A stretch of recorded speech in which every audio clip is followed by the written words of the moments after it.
നമുക്കിപ്പം മാനസികാരോഗ്യ വിദഗ്ധ ഡോക്ടർ എൽസി ഉമ്മൻ ചേരുന്നുണ്ട്. ഇത് പ്രിയപ്പെട്ട പ്രേക്ഷകർ കേട്ടിരിക്കണം. രക്ഷിതാക്കളും ഭർത്തൃമതികളായിട്ടുള്ളവരും ഭർത്താക്കന്മാരും പൊതുസമൂഹം കേട്ടിരിക്കേണ്ട ചില കാര്യങ്ങളുണ്ട്. Good morning doctor Elsy Oommen. Good morning. ഞാൻ എപ്പോഴും പ്രേക്ഷകരോട് പറയാറുണ്ട്, എം.എൻ. വിജയമാഷ് പണ്ട് പറഞ്ഞൊരു വാചകമാണ്, ഞാൻ അല്പസമയം മുമ്പും പറഞ്ഞു. പരാജയപ്പെട്ട പ്രണയം കവിതയായിട്ട് തീരുകയും വിജയിച്ച പ്രണയം കുടുംബകലഹമായും ഇപ്പോൾ അത് ആത്മഹത്യയും കൊലപാതകമായിട്ട് മാറുകയും ചെയ്യുന്നു എന്നാണ് എം.എൻ. വിജയമാഷ് പറഞ്ഞത്. ഒരർത്ഥത്തിൽ ഇപ്പോൾ നമ്മൾ കേൾക്കുന്ന വാർത്തകളൊക്കെ വല്ലാതെ നെഞ്ചു വേദനിപ്പിക്കുന്നുണ്ട്. എന്താണ് നമ്മുടെ ദാമ്പത്യത്തിൽ സംഭവിക്കുന്നത് എൽസി ഉമ്മൻ? നോക്കൂ, പണ്ട് കാലത്തെ അപേക്ഷിച്ച് ഇപ്പോൾ വളരെയധികം പ്രശ്നങ്ങൾ ദാമ്പത്യത്തിൽ ഉണ്ടാകാറുണ്ട്. അതിന് പല കാരണങ്ങൾ കൊണ്ടാണ് അങ്ങനെ ഉണ്ടാകുന്നത്. പ്രത്യേകിച്ച് താങ്കൾ ഇപ്പോൾ സൂചിപ്പിച്ചപ്പോൾ അഥവാ എന്തെങ്കിലും പ്രശ്നമുണ്ടെങ്കിൽ എന്തുകൊണ്ട് പെൺകുട്ടികൾക്ക് പുറത്തു വരാൻ പറ്റുന്നില്ല എന്നുള്ളത് വളരെയധികം നമ്മൾ ആലോചിക്കേണ്ട ഒരു ഘടകമാണ്. പലപ്പോഴും സംഭവിക്കുന്നത് എന്താണെന്ന് വെച്ചാൽ, ഈ കുറഞ്ഞ പക്ഷം ആൾക്കാർക്കെങ്കിലും ചില ശതമാനം ആൾക്കാർക്കെങ്കിലും ഏതെങ്കിലും ഒരു തരത്തിലുള്ള വ്യക്തിത്വ പ്രശ്നമുള്ളവർ ഉണ്ടാകാം ജീവിത പങ്കാളികളായിട്ട്. അവരുടെ ചില സവിശേഷതകൾ കാരണം പിന്നീട് ആ ദാമ്പത്യത്തെ വളരെയധികം ഉലയ്ക്കുന്ന തലത്തിൽ അത് മാറിപ്പോകാൻ സാധ്യതയുള്ളതും നമ്മൾ ശ്രദ്ധിക്കേണ്ടത് ആവശ്യമാണ്. ട്രോമ ബോണ്ടിങ് എന്ന് പറഞ്ഞൊരു സംഗതിയുണ്ട്. ഈ ട്രോമ ബോണ്ടിങ് എന്ന് പറഞ്ഞാൽ അതിന് തുടക്കത്തിൽ വളരെയധികം ഊഷ്മളമായിട്ടുള്ള ഒരു പെരുമാറ്റം, വളരെയധികം പ്രണയം, അല്ലെങ്കിൽ വളരെയധികം സ്നേഹം, വാത്സല്യം, ഇത്തരം സ്നേഹ വായ്പകളൊക്കെ സമ്മാനിക്കും. അപ്പോൾ സ്വാഭാവികമായിട്ടും ആ വിക്ടിം എന്ന് പറയുന്ന ആൾ, ഇര എന്ന് പറയുന്ന ആൾ വളരെയധികം സന്തോഷവതിയായിരിക്കും. അപ്പോൾ ആ ആളുമായിട്ടൊരു വൈകാരിക ബന്ധം ഉടലെടുക്കുകയും ചെയ്യും. അത് കഴിഞ്ഞ് പതുക്കെ പതുക്കെ ആ സ്വഭാവം മാറി വരും, അല്ലെങ്കിൽ ആ ഒരു ഫ്ലേവർ മാറി വരും. കുറച്ച് കഴിയുമ്പോൾ അവരെ കുറ്റപ്പെടുത്തുന്ന രീതിയിലും അല്ലെങ്കിൽ വിമർശിക്കുന്ന രീതിയിലും അവരൊന്നുമല്ല, അല്ലെങ്കിൽ അവർക്ക് പല പ്രശ്നങ്ങളുണ്ട് എന്ന നിലയിലാക്കി തീർത്ത് പതുക്കെ അബ്യൂസിന്റെ ഒരു ഭാവം തുടങ്ങും. അപ്പോൾ ഇതൊരു സൈക്കിളായിട്ട് വരും. അപ്പോൾ ഈ അബ്യൂസിന്റെ സൈക്കിൾ, അക്രമചക്രം, ഇത് പലപ്പോഴും തിരിച്ചറിയാനായിട്ട് ബുദ്ധിമുട്ട് വരുന്നു. ഈ അബ്യൂസിന്റെ സമയത്ത് വൈകാരികമായിട്ടും ശാരീരികമായിട്ടും വളരെയധികം പീഡനത്തിന് ഇരയാകും. അപ്പോൾ ആ സമയത്ത് അവർക്ക് സഹിക്കാൻ പറ്റാത്ത ഒരു വേദന വരും. അതിന്റെ പുറകാലെ വീണ്ടും ആദ്യത്തെ ആ ഒരു ഫേസ് ഉണ്ടാകും. സതീഷ് ഷാർജയിൽ വെച്ച് എൻ്റെ കുഞ്ഞെ എന്നൊക്കെയാണ് വിളിക്കുന്നത്. സോഷ്യൽ മീഡിയയിൽ ഇടുന്ന സമയത്ത് വലിയ സന്തോഷത്തോടെ നിൽക്കുന്ന ചിത്രം ഇടും.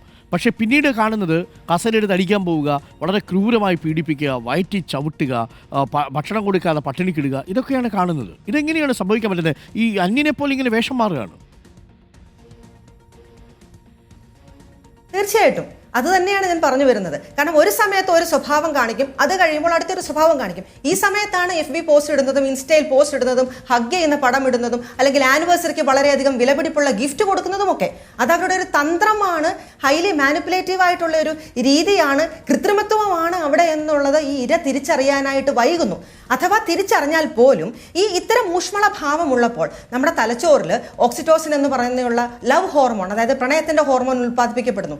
അതുപോലെ തന്നെ ഡോപ്പമിൻ ഉൽപ്പാദിപ്പിക്കപ്പെടുന്നു. ഇതൊക്കെ ഒരു ഊഷ്മളത നൽകും. അപ്പോൾ അവർക്ക് അത്തരം മെമ്മറീസ് അവരുടെ തലച്ചോറിൽ ഉണ്ടാകും. അതായത് ഇദ്ദേഹം നല്ലവനാണ്, പക്ഷേ ചില പ്രശ്നങ്ങളെ ഉള്ളൂ, ആ പ്രശ്നങ്ങൾ എനിക്ക് ശരിയാക്കി എടുക്കാവുന്നതേ ഉള്ളൂ എന്നുള്ള ഒരു പ്രതീക്ഷ ഈ ഇരയുടെ മനസ്സിൽ ഉണ്ടാകുന്നു. അപ്പോൾ ഈ അക്രമം വരുമ്പോൾ താൽക്കാലികമായിട്ട് സമ്മർദ്ദത്തിന്റെ ഹോർമോൺ ഉണ്ടാകുന്നെന്ന് കൂട്ടിക്കൊള്ളണം. പക്ഷേ വീണ്ടും ഇത് ആവർത്തിക്കുമ്പോൾ, ഈ സൈക്കിൾ ആവർത്തിക്കുമ്പോൾ, ആ താൽക്കാലികമായിട്ടുണ്ടാകുന്ന സമ്മർദ്ദത്തിന്റെ ഹോർമോണിനെ ഈ ഊഷ്മളമായിട്ടുള്ള ഹോർമോൺ അതിനെ ബാലൻസ് ചെയ്ത് കൊണ്ടുപോകും. അതുകൊണ്ടാണ് അവർക്കൊരു അറ്റാച്ച്മെന്റ് വരുന്നത്, അല്ലെങ്കിൽ ഈ പീഡിപ്പിക്കപ്പെടുന്ന ആളുമായിട്ട് ഒരു വൈകാരിക ബന്ധം ഉണ്ടാകുന്നത്.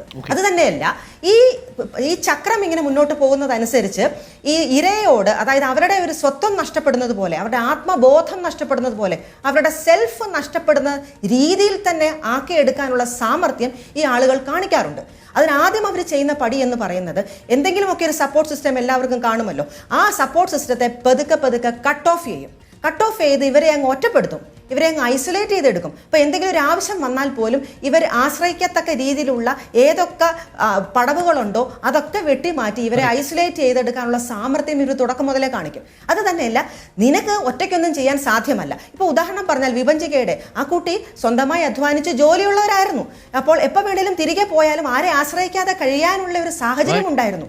പക്ഷെ എന്നിട്ട് പോലും അതിന് സാധ്യമായില്ല. അതിൻ്റെയൊക്കെ കാരണം ഈ ഒരു സെൽഫ് നഷ്ടപ്പെടുക അല്ലെങ്കിൽ ആത്മബോധം നഷ്ടപ്പെടുക ഒറ്റയ്ക്ക് പറ്റത്തില്ല, എങ്ങനെ ഞാൻ ഈ സമൂഹത്തിൽ ഒരു തുണയില്ലാതെ ജീവിക്കും എന്ന് നമ്മുടെ ഒട്ടുമിക്ക എല്ലാ പെൺകുട്ടികളും കൺസിഡർ ചെയ്തിരിക്കുന്ന ഒരു ഭാഗമാണ്. അത് നമ്മുടെ സൊസൈറ്റി തന്നെ, സമൂഹം തന്നെ ഒരു പെൺകുട്ടി വളർന്നു വരുമ്പോൾ ആ പെൺകുട്ടിക്ക് ഒറ്റയ്ക്ക് ജീവിക്കാൻ കഴിയില്ല, ഒരു തുണ എപ്പോഴും വേണം എന്നുള്ള ഒരു ബോധം ആ കുട്ടി ജനിക്കുമ്പോൾ മുതൽ തന്നെ അവരുടെ മനസ്സിലേക്ക് ഇൻഫിൽട്രേറ്റ് ചെയ്ത് വയ്ക്കുന്നു. ഒരൊറ്റ കാര്യം കൂടി എൽസ്യൂമൻ, ഈ ഇങ്ങനെ ടോക്സിക് ആയി തുടങ്ങുന്ന സമയത്ത്, ഒരു ട്രോമയായി തുടങ്ങുന്ന സമയത്ത് തന്നെ ആ ബന്ധത്തിൽ നിന്ന് അകന്നു നിന്ന് സേഫായ ഒരു സ്പേസ് കണ്ടെത്തുന്നതല്ലേ നല്ലത്?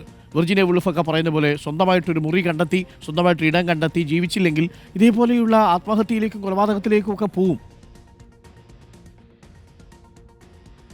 തീർച്ചയായിട്ടും.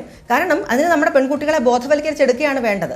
ഇങ്ങനെയൊരു ശതമാനം ആൾക്കാർ നമ്മുടെ സമൂഹത്തിലുണ്ട്. നമ്മുടെ കുട്ടിക്കാണെങ്കിലും ഇത് വരാൻ സാധ്യതയുണ്ട്. അപ്പോൾ താൽക്കാലികമായിട്ടുള്ള സ്നേഹ വായ്പകളിൽ വീണു പോകരുത്, താൽക്കാലികമായിട്ടുള്ള ഒരു ഗിഫ്റ്റിലോ അല്ലെങ്കിൽ ഒരു ഊഷ്മളതയിലോ വീണു പോകരുത്. ഇത്തരം അബ്യൂസ് ഉണ്ടെന്നുണ്ടെങ്കിൽ തീർച്ചയായിട്ടും അതിനെ ഗൗരവകരമായി കാണണം. കൂടുതൽ വൈകാരികമായിട്ടുള്ള ഒരു അറ്റാച്ച്മെന്റ് ഉടലെടുക്കുന്നതിന് മുൻപേ തന്നെ ആ കുട്ടിയെ ഒരു സേഫ് സ്പേസിലേക്ക് മാറ്റുക, അല്ലെങ്കിൽ സ്വയം മാറുക. അതിനു വേണ്ടിയിട്ടുള്ള കരുതലും പേരൻസ് എന്നുള്ള നിലയിൽ എല്ലാ മാതാപിതാക്കളും തങ്ങളുടെ കുട്ടികൾക്ക് ഒരു ട്രെയിനിങ് പോലെ, ക്ലാസ് പോലെ കൊടുക്കേണ്ടതും ആവശ്യമാണ്.